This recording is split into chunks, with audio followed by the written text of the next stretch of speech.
The call came on a Tuesday afternoon while Gregory Cheney was reviewing architectural blueprints for a sustainable housing project in Portland. The number was unlisted, but something made him answer. "Greg."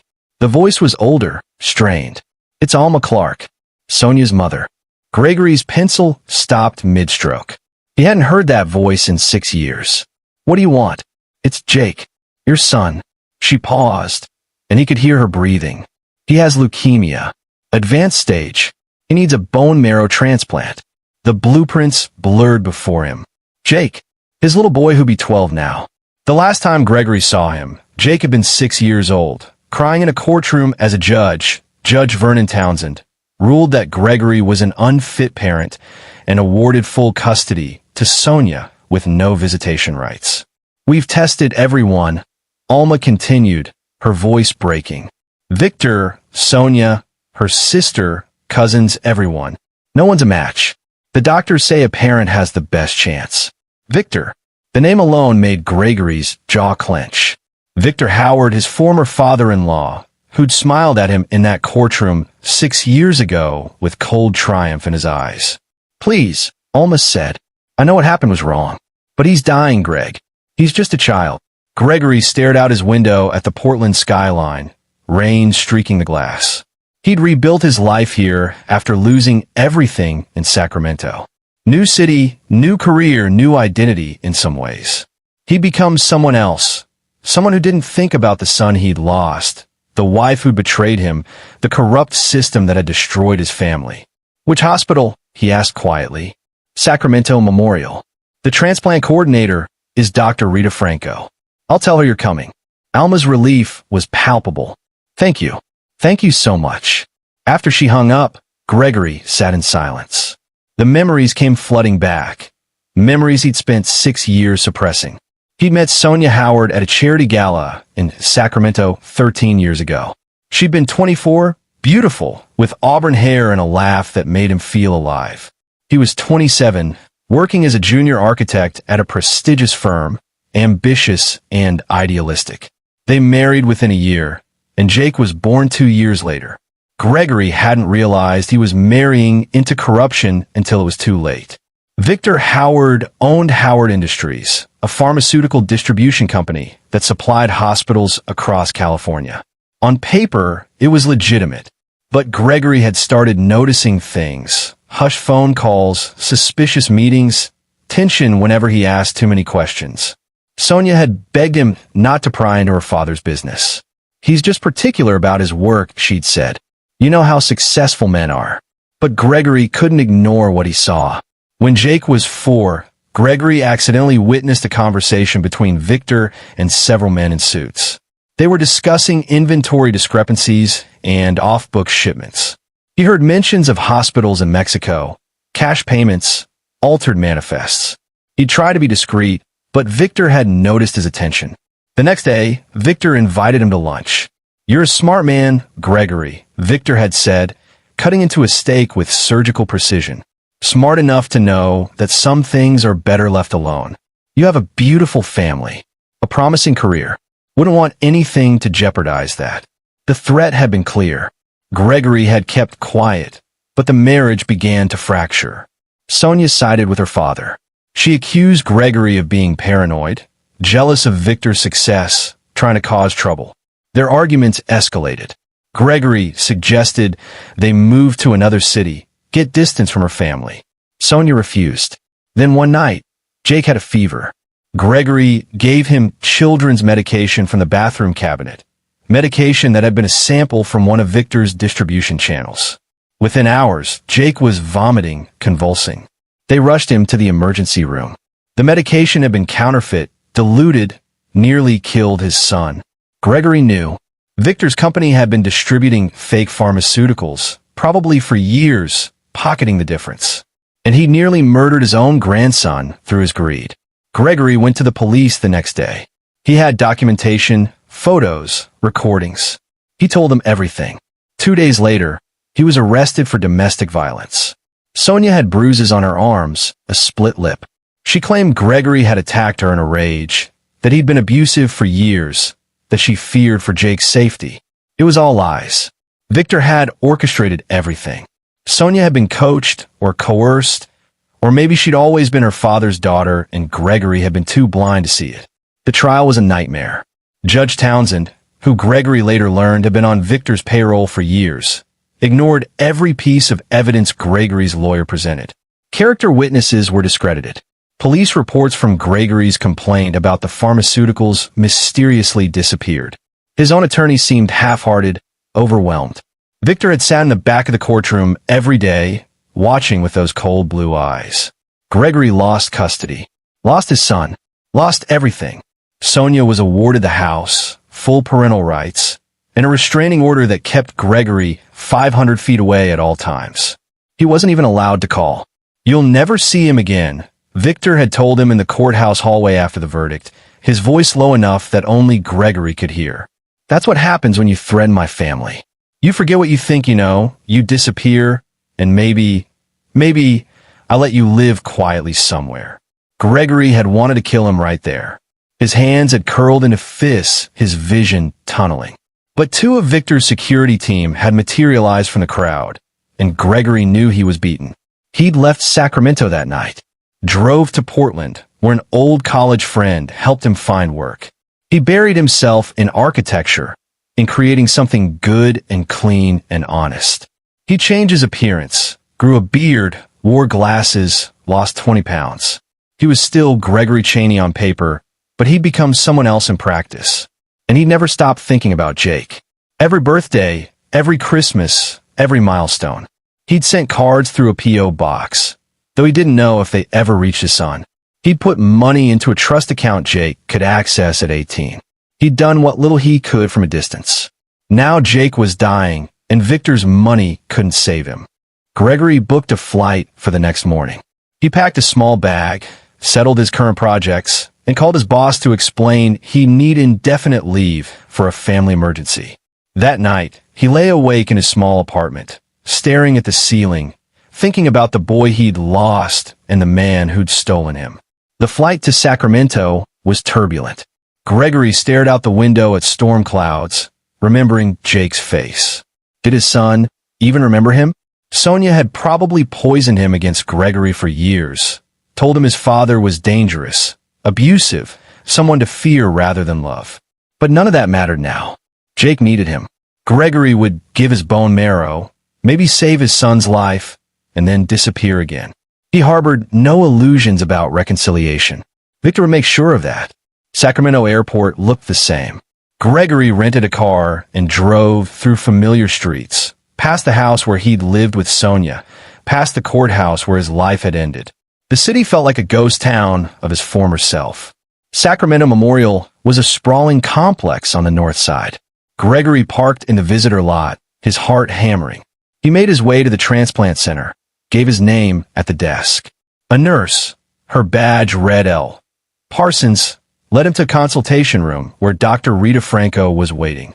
Dr. Franco was in her 40s, efficient and compassionate in equal measure. "Mr. Chaney, thank you for coming. I know this situation is complicated." "How's Jake?" Gregory asked.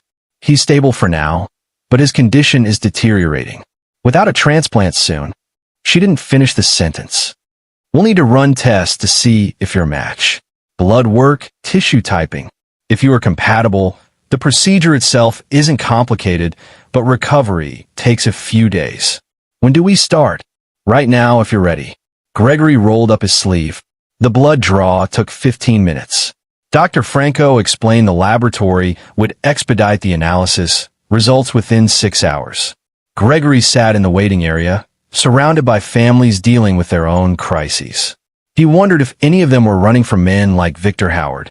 Around 8 p.m., Dr. Franco returned. "You're a match. An excellent match, actually. We can schedule the harvest procedure for tomorrow morning."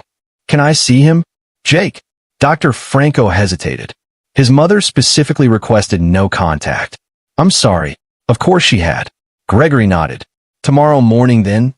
He found a hotel near the hospital, couldn't eat dinner, couldn't sleep.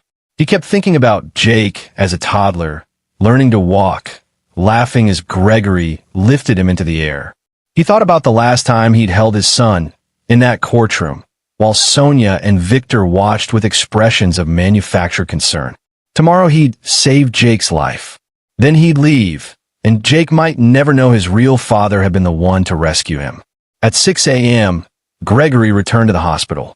The pre-op procedures were mechanical, consent forms, anesthesia consultation, changing into a surgical gown. They wheeled him to an operating room where Dr. Franco and her team were waiting. "This will take about 2 hours," she explained. "We'll harvest bone marrow from your pelvic bone. You'll be under general anesthesia.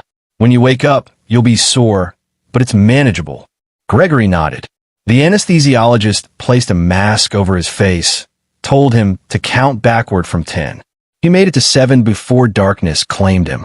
He woke in recovery, groggy and aching. A nurse, different from before, younger, with kind eyes, was checking his vitals. Her badge read Lindsay Parsons. "How do you feel?" she asked. "Like someone drilled into my hip." She smiled.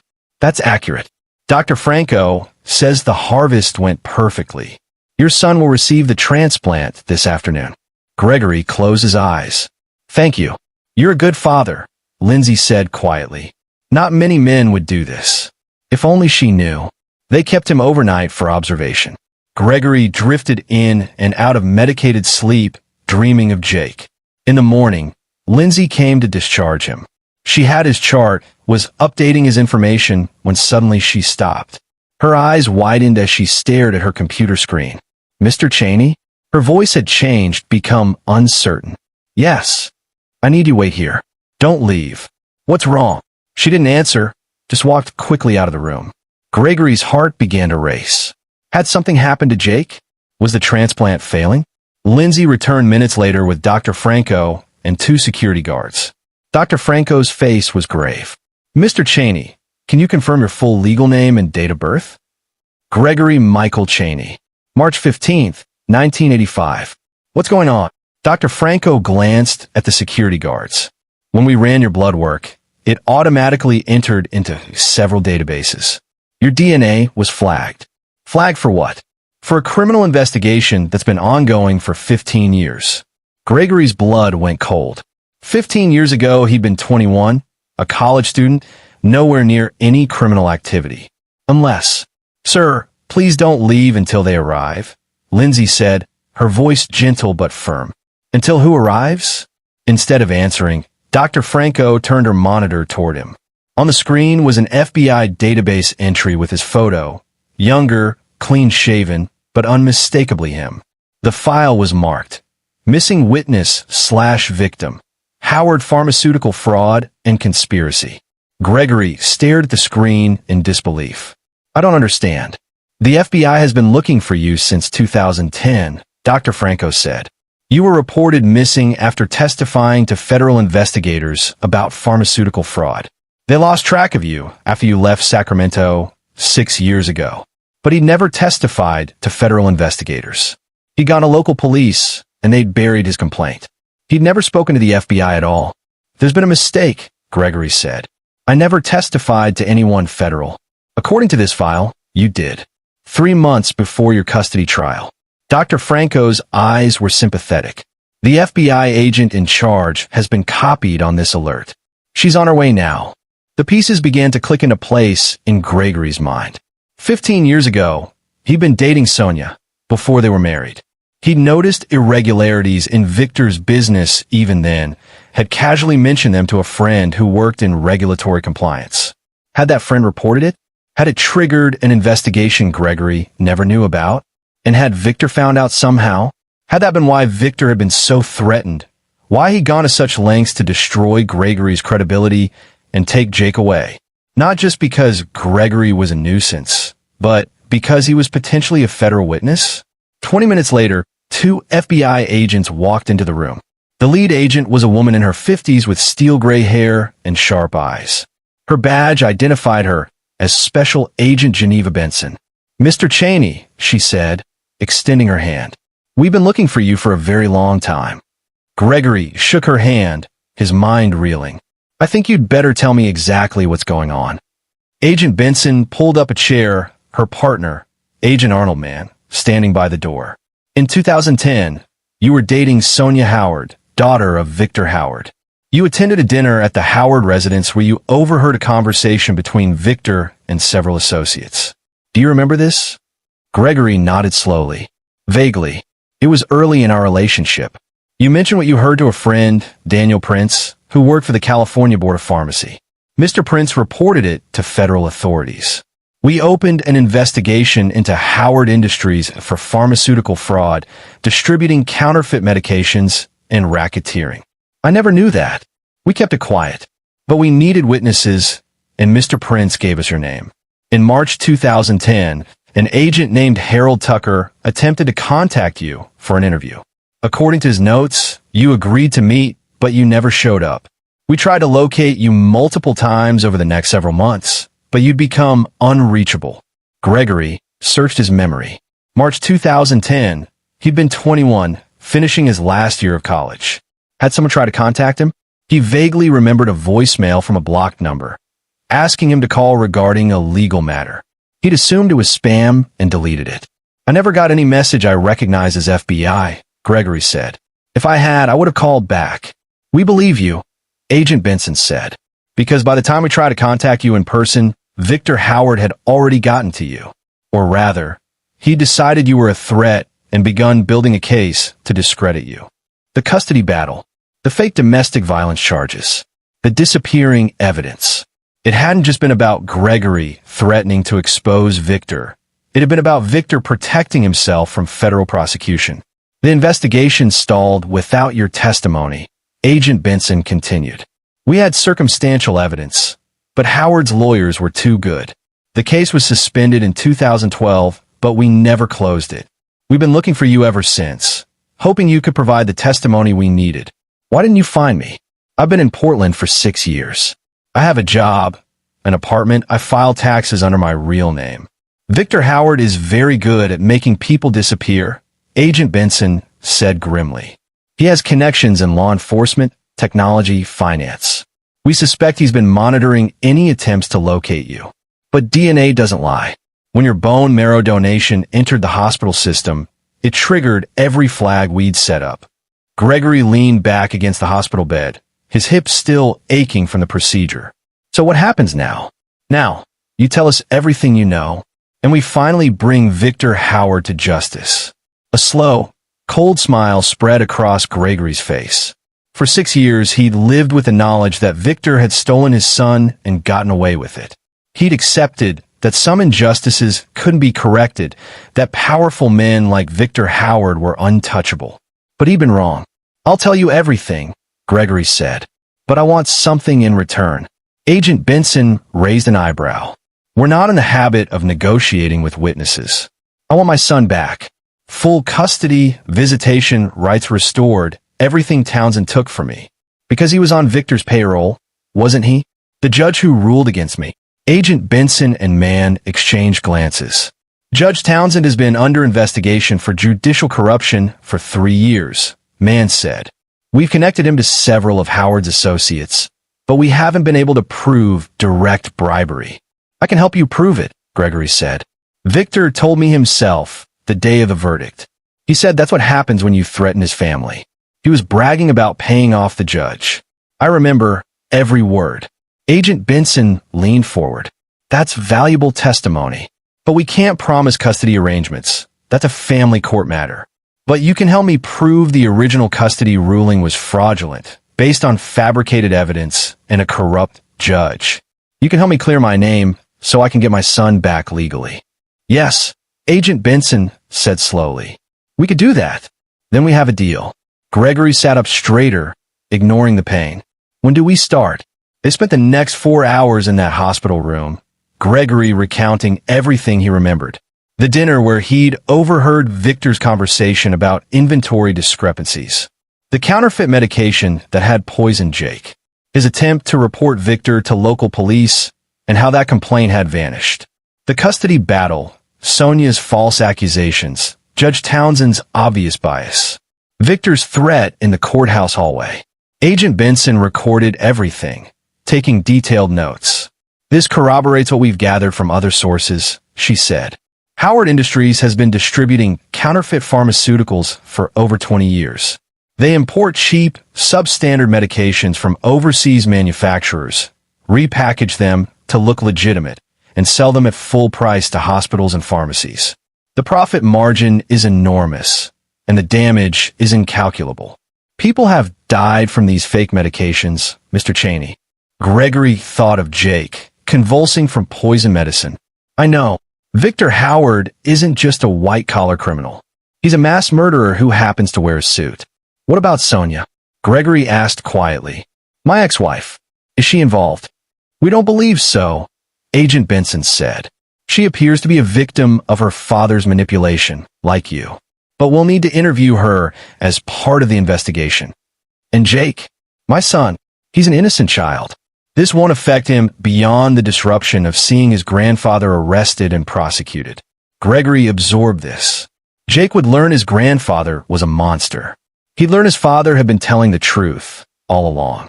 It would be traumatic, confusing, painful, but it was also the only path to the truth. There's one more thing, Agent Man said. Victor Howard has powerful friends. When we move against him, he'll use every resource at his disposal to fight back. It could get dangerous. For all of us. I'm not afraid of him, Gregory said. You should be, Agent Benson said. We've documented at least 3 suspicious deaths connected to Howard's organization. People who knew too much, who threatened to testify. We can offer you protection, but... No, Gregory interrupted. No protection, no hiding. I'm done running from this man. I'm going to stand in court and watch him go to prison for what he did to my son. And then I'm going to get Jake back. Agent Benson studied him for a long moment, then nodded. All right, but you need to be smart about this. Howard doesn't know we've made contact yet. We can use that to our advantage. What do you mean? Stay in Sacramento for a few days. Recover from the procedure. Visit your son if you can. Act like everything's normal. Meanwhile, we'll be building our case, securing warrants, coordinating with the U.S. Attorney's Office. When we're ready to move, we'll move fast. How long? A week, maybe 2. Can you manage that? Gregory thought about facing Victor again, pretending not to know that his world was about to end. It would require acting, restraint, patience. But Gregory had been patient for 6 years. He could manage 2 more weeks. I can manage. Agent Benson stood. We'll be in touch. Don't try to contact us. Your phone might be monitored. We'll reach out when it's time. She handed him a card with a number written on it. If there's an emergency, call this number from a payphone. Ask for Geneva. Don't use your real name. After the agents left, Gregory sat alone in the hospital room, processing everything. 15 years. The FBI had been investigating Victor for 15 years, and Gregory had been an unwitting part of that investigation the entire time. His life had been destroyed because Victor feared Gregory would testify, even though Gregory hadn't known there was anything to testify about. All the pain, the loss, the exile, it had been for nothing. Victor had won a battle Gregory didn't even know they were fighting. But now Gregory knew. Now he had allies, evidence the full weight of the federal government behind him. And most importantly, now he had a purpose beyond simple survival. He was going to destroy Victor Howard. Dr. Franco returned to check on him one last time before his discharge. The transplant went well, she said. Your son's body is accepting the bone marrow. The next 48 hours are critical, but I'm optimistic. Can I see him? Just for a minute. Dr. Franco hesitated. Mrs. Howard has been very clear. I saved his life, Gregory said quietly. I flew across the country, donated my bone marrow, and saved my son's life. I'm not asking to take him home. I just want to see him, to know he's okay. Something in his voice must have moved her, because Dr. Franco sighed. Room 412. 5 minutes. If anyone asks, you got lost looking for the bathroom. Thank you. Room 412 was in the pediatric oncology wing. Gregory walked slowly down the corridor, his hip throbbing, his heart in his throat. Through the window and the door, he could see Jake lying in bed, pale and thin, hooked up to monitors and IVs. But alive, breathing, fighting. Gregory pushed the door open quietly. Jake was asleep, his face peaceful despite the medical equipment. He'd grown so much, almost a teenager now, all the baby softness gone from his features. But Gregory could still see the boy he'd known, the son he'd lost. He stepped closer to the bed, careful not to wake him. Jake's medical chart hung on the wall, listing his condition, treatment plan, prognosis. Gregory read it all, absorbing every detail of his son's battle with leukemia. "You're going to be okay," Gregory whispered. "I promise." Jake stirred slightly but didn't wake. Gregory wanted to touch him, brush the hair from his forehead, hold his hand. But he'd already violated Sonia's restrictions just by being here. He couldn't risk more. "I'm gonna make this right," Gregory said softly. "Everything that was taken from us, everything that was stolen, I'm gonna get it back. And you're gonna know the truth about what happened. About who your father really is, and who your grandfather really is." He stood there for another minute, memorizing Jake's face, then forced himself to leave before anyone discovered him. Back in his hotel room, Gregory lay in bed and planned. Agent Benson had told him to act normal, to wait. But Gregory was done waiting. He'd spent 6 years in passive exile, accepting his fate. Now, he was going to be active, strategic, aggressive. Victor Howard thought he'd won. Thought Gregory was broken, neutered, no longer a threat. Victor's arrogance would be his downfall. Gregory pulled out his laptop and began researching. Howard Industries had a corporate headquarters in downtown Sacramento, a manufacturing facility in the industrial district, and distribution centers in 5 states. Victor lived in a gated mansion in the East Sacramento Hills, the same house where Gregory had once attended family dinners. He researched Judge Townsend next. The judge was 72 now, still on the bench, still ruling on custody cases and destroying families. How many other fathers had lost their children because Townsend sold his verdicts to the highest bidder? Then he researched Sonia. She was still living in the old house, Gregory's house, the one he'd made payments on until the court stripped it from him. She'd never remarried, devoted herself to raising Jake and working for a nonprofit that helped children with chronic illnesses. The irony was bitter. Sonia championing sick children while her own father distributed the medications that made them sick. Gregory made notes, drew connections, built a mental map of Victor's empire and everyone connected to it. If the FBI was going to take Victor down, Gregory wanted to ensure the fall was total and complete. No escape routes, no plea deals, no reduced sentences. Victor Howard needed to pay for everything he'd done, not just to Gregory, but to every person who'd suffered because of his counterfeit pharmaceuticals. 2 days passed. Gregory stayed in Sacramento, recovering from the bone marrow donation, watching the hospital from a coffee shop across the street. He saw Sonia arrive each morning, saw Victor's car pull up in the afternoons. Alma came and went, always looking exhausted and worried. On the 3rd day, Gregory's phone rang. Unknown number. "Hello. It's Geneva. Can you talk?" "Yes. We're moving faster than expected. The U.S. attorney loves your testimony and wants to expedite the indictment. We're executing search warrants on Howard Industries tomorrow morning at 6 a.m. Can you be at the federal building downtown by 5? We may need you to identify documents or provide context." "I'll be there." "Good. One more thing. We're also arresting Judge Townsend. The corruption charges are solid. Your testimony about what Howard said to you in the courthouse is key evidence." Gregory felt something like vindication surge through him. Tomorrow morning, Agent Benson confirmed. "This stays between us.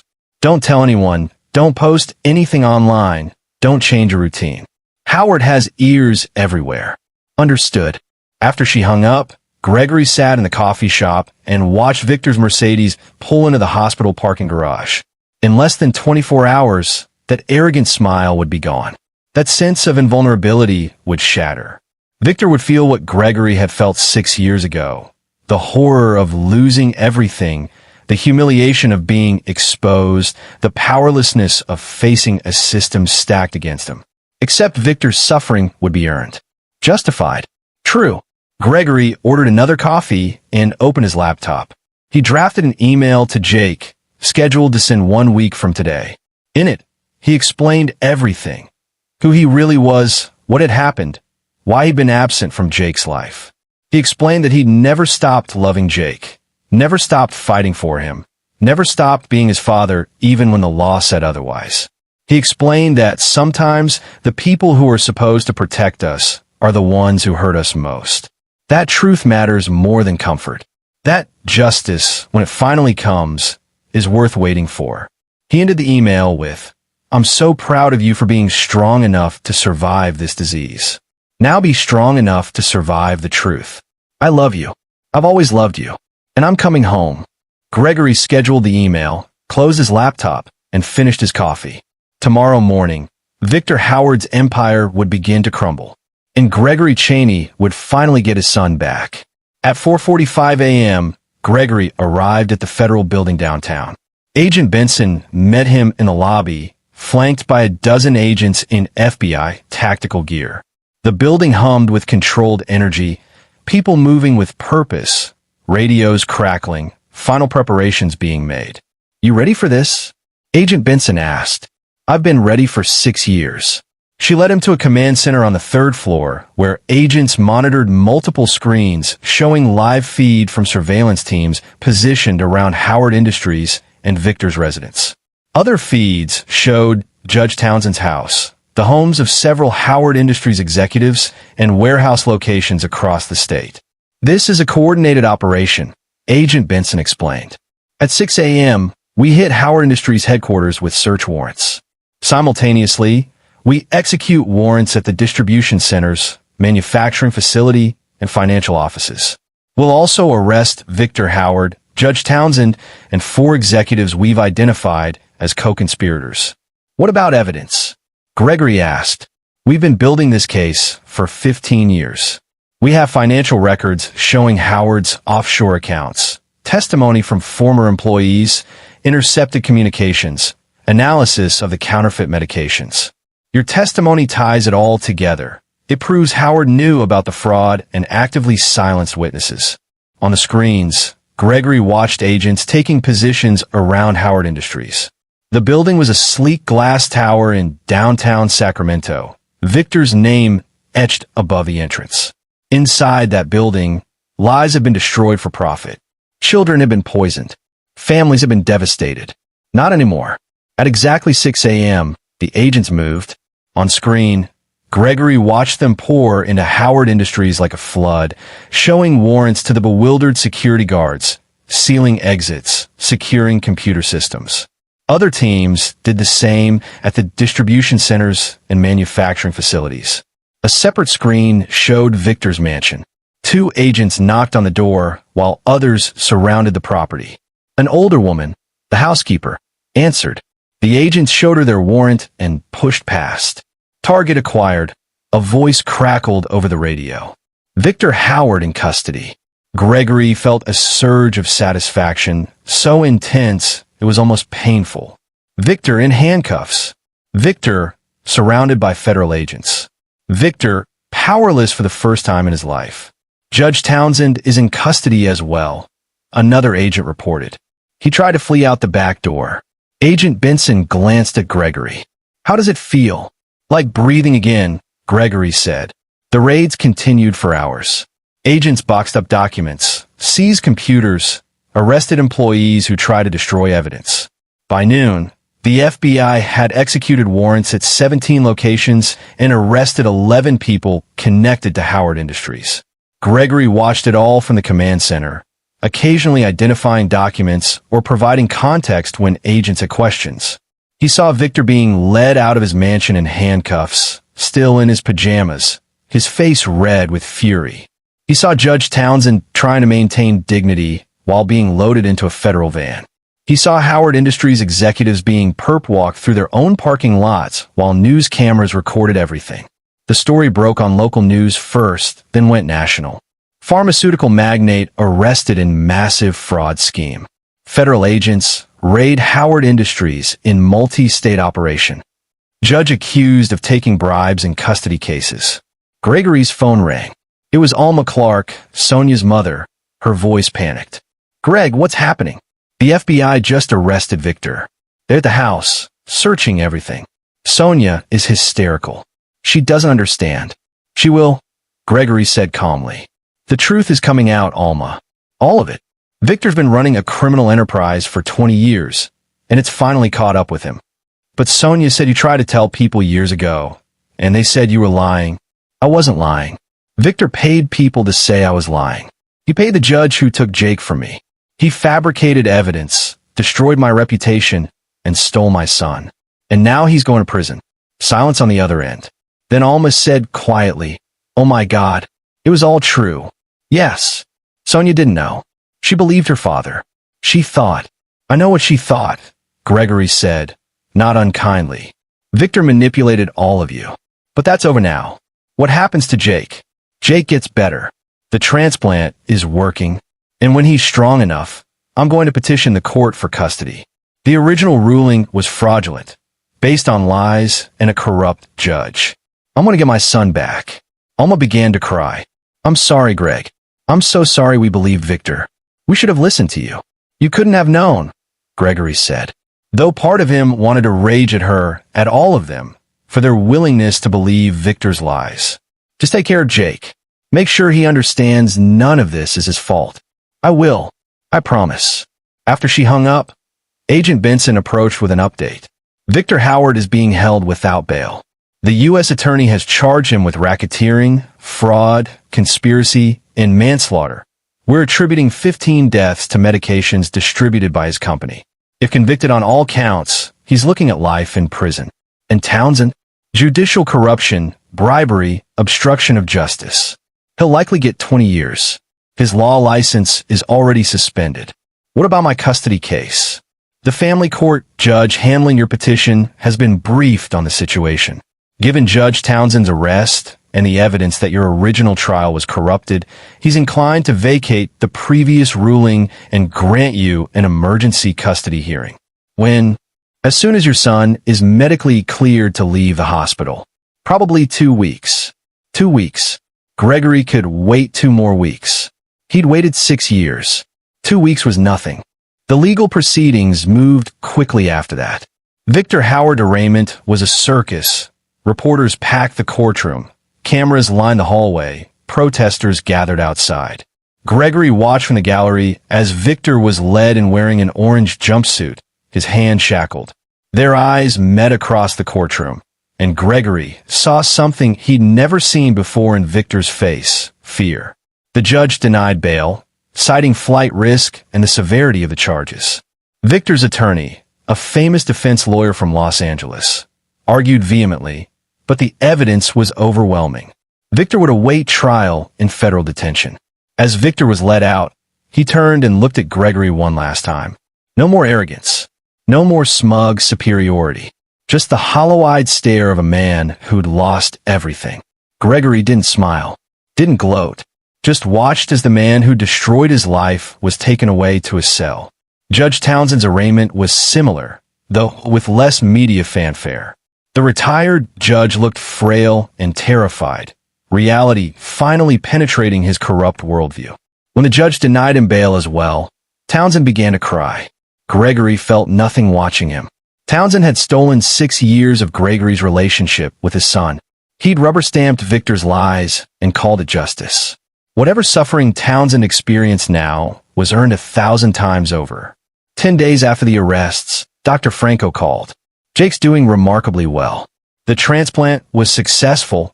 His body has fully accepted the bone marrow. We'll discharge him tomorrow.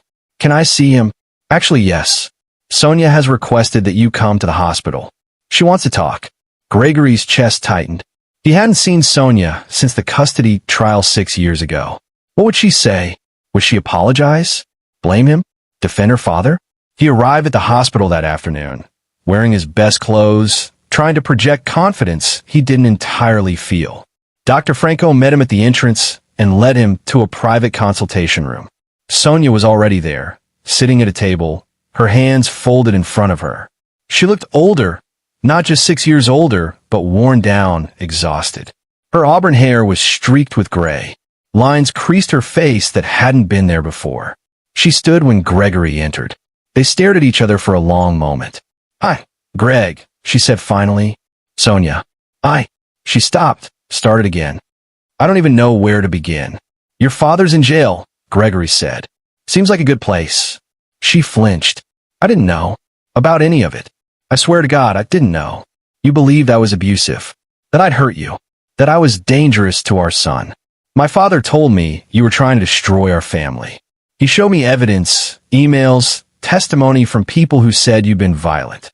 He convinced me you were having a breakdown, that you needed help but refused to get it. Tears welled in her eyes.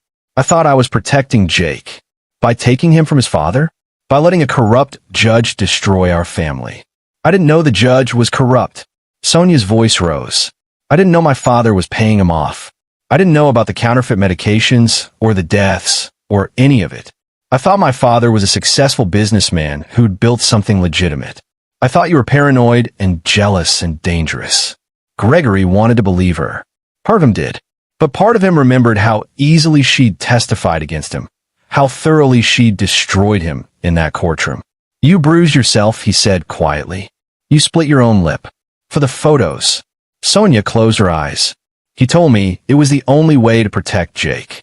That you were going to take him away, disappear with him, and I'd never see him again. He said the courts wouldn't believe me without evidence. She touched her cheek, remembering. I hurt myself, and I let him photograph it, and I lied under oath. You destroyed my life. I know. She was crying now. I know, and I'm so sorry. I was 28 years old, terrified, completely under my father's control. He'd been manipulating me my entire life, and I didn't even realize it.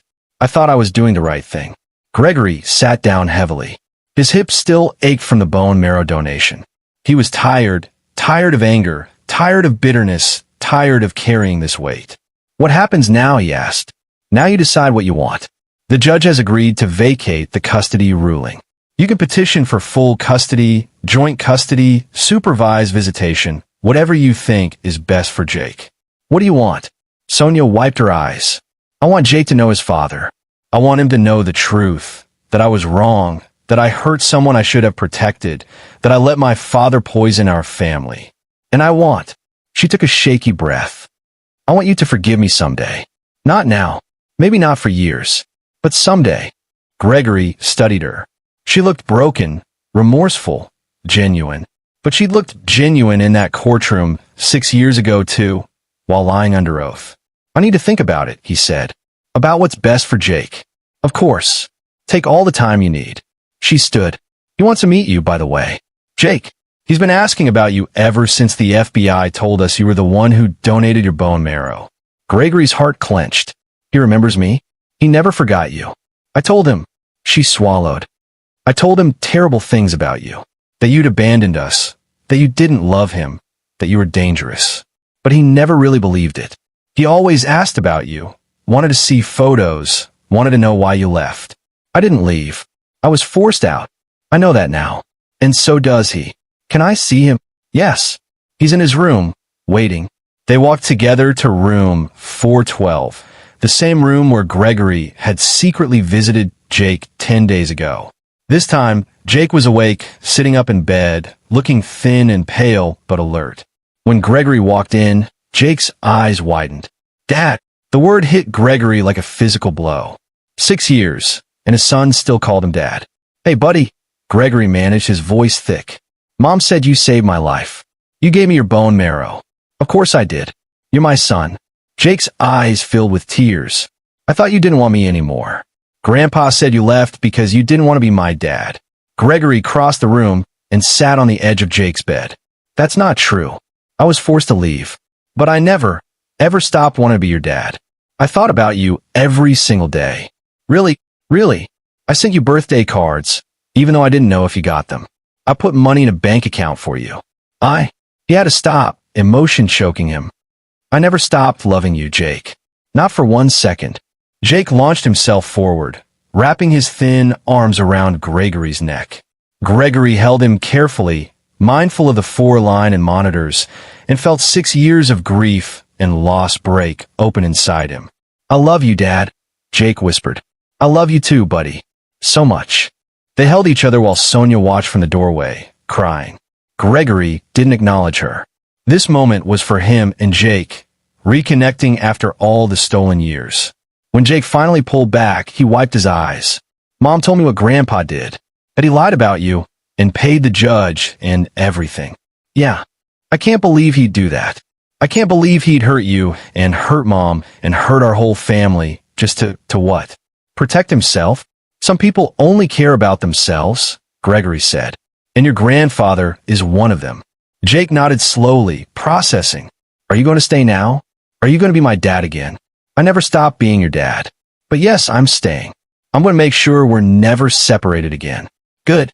Jake smiled, the first genuine smile Gregory had seen on his face. I missed you. I missed you too. They spent the next hour talking. Gregory catching up on 6 years of Jake's life. Jake asking questions about where Gregory had been and what he'd been doing. It was awkward sometimes, stilted in places where the relationship had atrophied, but it was real and honest and healing. When visiting hours ended, Gregory reluctantly left, promising to return the next day. In the hallway, Sonia caught up with him. Thank you, she said, for being kind to him, for not poisoning him against me the way I poisoned him against you. I won't lie to him, Gregory said, but I won't use him as a weapon either. He's been through enough. You're a better person than I am. Gregory didn't respond to that. Maybe it was true, maybe not. Either way, he had more important things to focus on now. The custody hearing was scheduled for 2 weeks later. Gregory retained the best family lawyer in Sacramento, a woman named Carolyn Murray, who specialized in overturning unjust custody rulings. She reviewed the evidence from Gregory's original trial, the FBI's findings about Victor and Judge Townsend, and built an airtight case. This is one of the clearest cases of judicial corruption I've ever seen, Carolyn told him. The judge will have no choice but to vacate the original ruling and grant you full custody if you want it. What about Sonia? That's up to you. You could pursue full custody with no visitation for her, given her perjury in the original trial. Or you could propose joint custody, shared parenting time, supervised visits. What do you want? Gregory thought about it for days. He could punish Sonia, take Jake away from her the way she'd taken him away from Gregory. It would be justified, legal, fair. She'd lied under oath, destroyed his reputation, cost him 6 years with his son. But Jake loved his mother. Despite everything, despite her mistakes, she'd raised him. And she seemed genuinely remorseful, genuinely changed by her father's exposure. Joint custody, Gregory said finally. Equal time with both of us. With the stipulation that Victor Howard has no contact with Jake whatsoever, and that Sonia undergoes therapy to address her father's manipulation. Carolyn raised her eyebrows.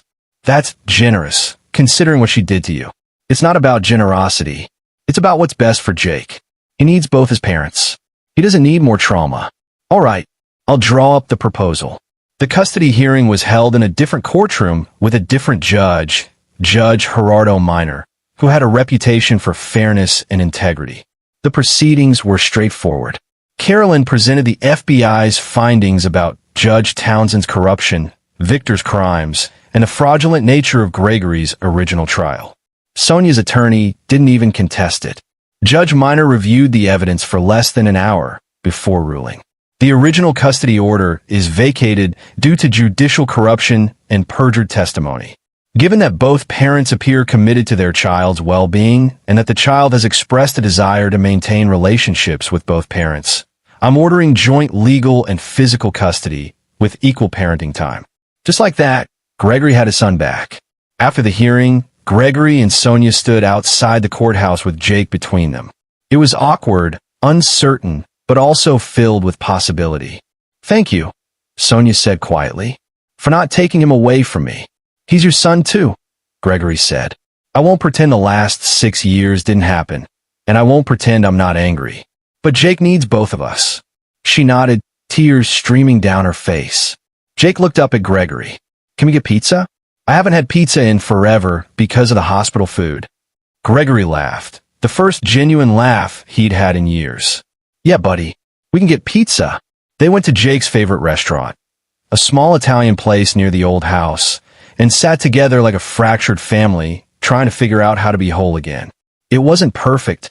The conversation was sometimes strained. There were moments of tension when the past intruded on the present. But they were trying, and that was something. Victor Howard's trial began 3 months later. Gregory testified for 2 days, detailing everything he knew about Howard Industries fraud, Victor's threats, the corruption that had stolen his son. Other witnesses followed. Former employees who'd been pressured to stay silent, doctors who'd treated patients poisoned by counterfeit medications, federal agents who'd investigated the scheme for years. The evidence was overwhelming. Victor's defense team tried every trick they could think of, attacking witnesses' credibility, claiming Victor was ignorant of his company's activities, suggesting the fraud was perpetrated by rogue employees without his knowledge. But the paper trail was too clear, the testimony too consistent. The jury deliberated for 6 hours before returning guilty verdicts on all counts. At sentencing, the judge listened to victim impact statements from families who'd lost loved ones to Howard Industries' counterfeit medications. Parents who'd watched their children die from fake chemotherapy drugs. Elderly patients who'd suffered strokes from diluted blood thinners. A diabetic man who'd gone into a coma from bogus insulin. Gregory testified too, describing how Victor had nearly killed his own grandson with poison medication, then destroyed Gregory's life to cover it up. The judge sentenced Victor Howard to life in prison without possibility of parole. Gregory watched from the gallery as Victor was led away in chains. Their eyes met one final time. Victor's face was empty now. All the arrogance and cruelty drained away, leaving only a hollow shell of a man who'd sacrificed everything for greed and power. "It's over," Agent Benson said beside Gregory. She'd attended every day of the trial. "He'll die in prison." "Good," Gregory said simply. Judge Townsend's sentencing came a week later. He received 25 years for judicial corruption and bribery. At 72, it was effectively a life sentence. He'd stolen families, destroyed lives, perverted justice for money. Now he'd spend his remaining years in prison. Gregory didn't attend that sentencing. He'd already moved on. 6 months after the trial, Gregory stood in the backyard of a new house in Portland, watching Jake kick a soccer ball around. The house was bigger than Gregory's apartment had been. 3 bedrooms, a yard, space for Jake when he came to visit every other week. They'd fallen into a routine. Jake lived with Sonia in Sacramento during school, spent holidays and summers with Gregory in Portland. They talked every night via video call. It wasn't perfect. They were still rebuilding trust, still learning how to be father and son again. But it was real. Sonia had changed too. She completed therapy, started working for a pharmaceutical ethics organization that exposed fraud in the industry. She testified against her father at his trial, providing documents and information that helped secure his conviction. She'd chosen the truth over family loyalty, just as she should have done years ago. Gregory didn't love her anymore. That trust was too broken to repair. But he respected her attempt at redemption. They'd never be a family in the traditional sense, but they could be effective co-parents. "Dad," Jay called. "Come play." Gregory jogged over, still favoring his hips slightly, but otherwise recovered from the bone marrow donation. He and Jake kicked the ball back and forth, laughing, enjoying the simple pleasure of being together. Later that evening, after Jake had gone to bed in his new room, Gregory sat on the back porch with a beer and thought about the past year. He'd lost 6 years with his son. He'd been betrayed, exiled, destroyed. But he'd survived. He'd rebuilt. And when the opportunity came for justice, he'd seized it with both hands. Victor Howard was in prison. Judge Townsend was in prison. Howard Industries had been dismantled, its assets seized to compensate victims. The counterfeit medication pipeline had been shut down permanently. And Gregory had his son back. It wasn't the ending he'd imagined 6 years ago, broken and alone in Portland.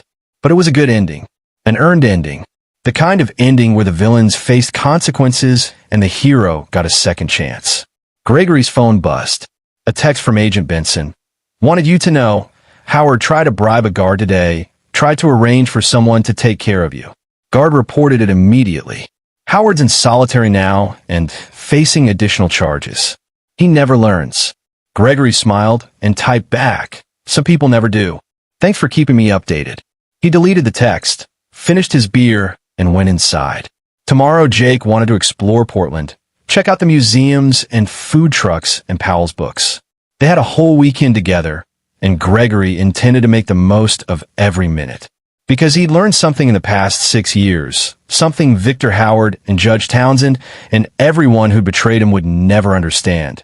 Justice wasn't just about punishment. It was about restoration, about rebuilding what had been broken, about refusing to let corrupt men define your story. Gregory had been broken, but he wasn't broken anymore. He was home. And there you have it. Another story comes to an end. What did you think? I'd love to hear your thoughts in the comments below. If you enjoy this story, consider joining our community by subscribing. It means the world to us. For more stories like this one, check out the recommended videos on screen, and I'll see you there.